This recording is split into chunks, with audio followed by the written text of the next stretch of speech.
സങ്കീർത്തനങ്ങൾ 45 അധ്യായം 1 മുതൽ 17 വരെയുള്ള വചനങ്ങൾ. രാജകീയ വിവാഹം. എൻ്റെ ഹൃദയത്തിൽ ഉദാത്തമായ ആശയം തുടിച്ചു നിൽക്കുന്നു.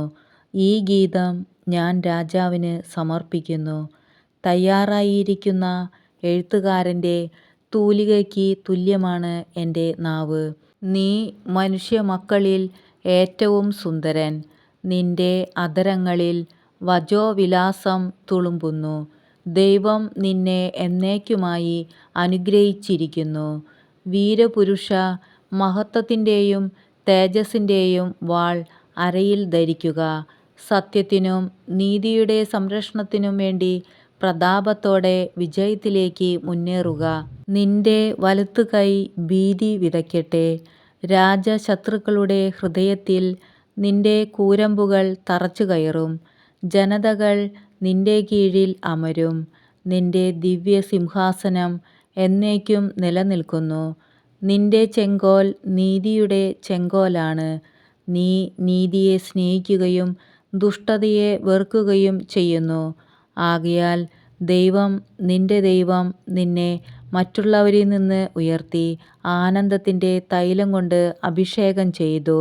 നിന്റെ അങ്കി നറുംപശയും ചന്ദനവും ലവംഗവും കൊണ്ട് സുരഭിലമായിരിക്കുന്നു.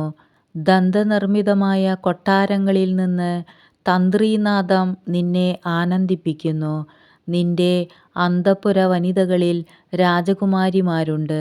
നിന്റെ വലത്തുവശത്ത് ഓഫീർ സ്വർണം അണിഞ്ഞ രാജ്ഞി നിൽക്കുന്നു. മകളെ കേൾക്കുക, ചെവി ചായിച്ച് ശ്രദ്ധിക്കുക. നിന്റെ ജനത്തെയും പിതൃഭവനത്തെയും മറക്കുക. അപ്പോൾ രാജാവ് നിന്റെ സൗന്ദര്യത്തിൽ ആകൃഷ്ടനാകും. അവൻ നിന്റെ നാഥനാണ്. അവനെ വണങ്ങുക. ടയർ നിവാസികൾ നിന്റെ പ്രീതി കാംക്ഷിച്ച് ഉപഹാരങ്ങൾ അർപ്പിക്കും.